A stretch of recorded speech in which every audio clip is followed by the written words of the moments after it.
I spend 12 hours a day surrounded by beautiful food I create for strangers, then come home to an empty refrigerator.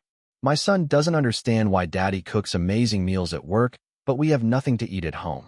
The walk-in fridge at work is packed with expensive ingredients, truffles, prime steaks, fresh seafood.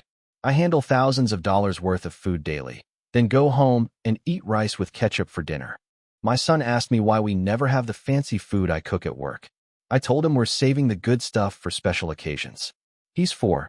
He doesn't understand what we can't afford it means yet. My girlfriend works 2 jobs and still can't make ends meet.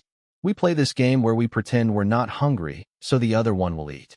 Both of us going to bed hungry, pretending we're fine. I have burn scars all over my arms from the kitchen, but the real pain is in my heart. I'm physically exhausted from cooking all day, then emotionally exhausted from hiding our struggle every night. The restaurant throws away more food in one night than my family eats in a week. Perfectly good meals tossed because they're not perfect enough for customers. I watch my labor literally go in the trash. My son's preschool had a Father's Day breakfast. All the other dads brought nice food. I brought store-brand cereal. The shame burned worse than any kitchen burn I've ever had. My girlfriend found the disconnect notice for our electricity. She didn't get mad, just started crying quietly.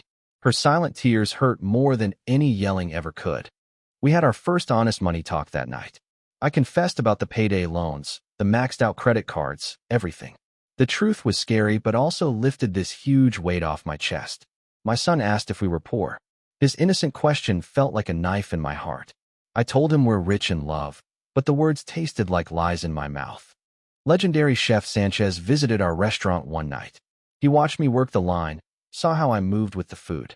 After service, he asked why someone with my skills was still just a line cook. Chef Sanchez told me his story. He was a line cook with empty cupboards too. Cooking for wages will never make you rich, he said. You need to cook for ownership.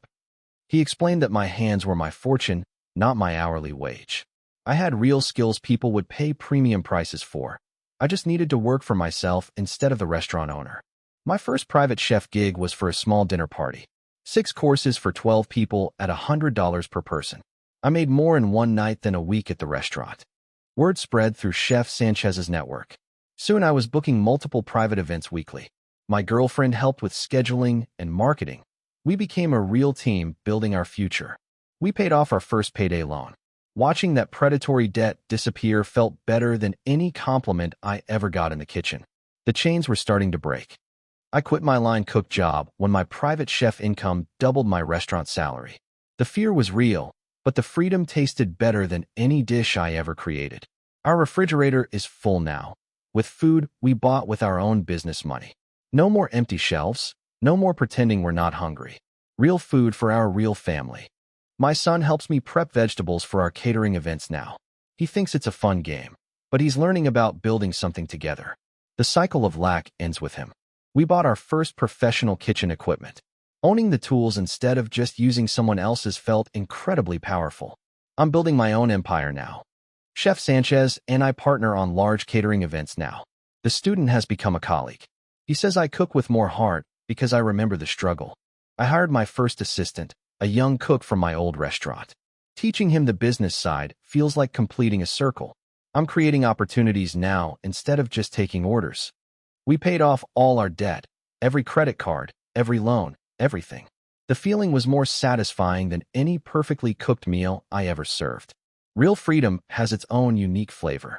My son understands food differently now. He sees it as abundance and celebration, not scarcity and lack. The psychological shift happened without me even trying to teach him. We bought our first home, a real kitchen where I can cook for my family without shame. Every meal prepared there feels like a celebration of how far we've come.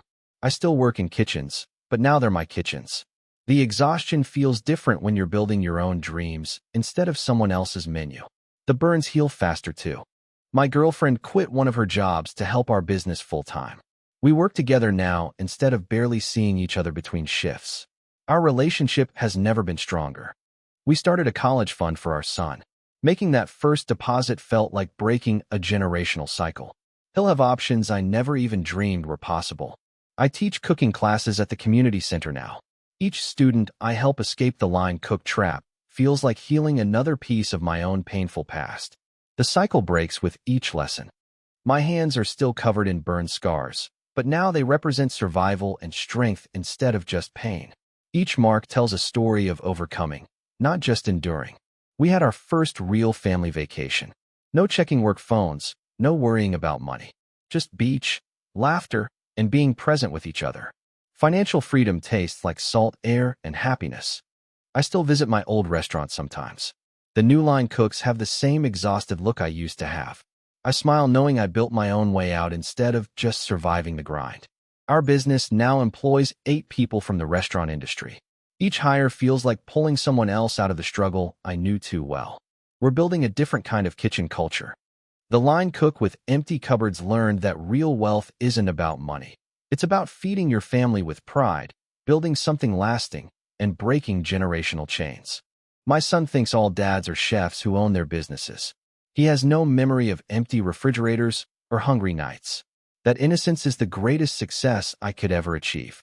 I still work long hours, but now every minute builds our future instead of just paying our past. The exhaustion has purpose now, and purpose makes all the difference. The kitchen that was once my prison is now my kingdom. The same hands that felt trapped now create freedom. The transformation wasn't about leaving cooking. It was about owning it. Now when I open my refrigerator, I don't see emptiness or shame. I see abundance, hard work, and a future we built ourselves. The empty shelves taught me to create my own fullness.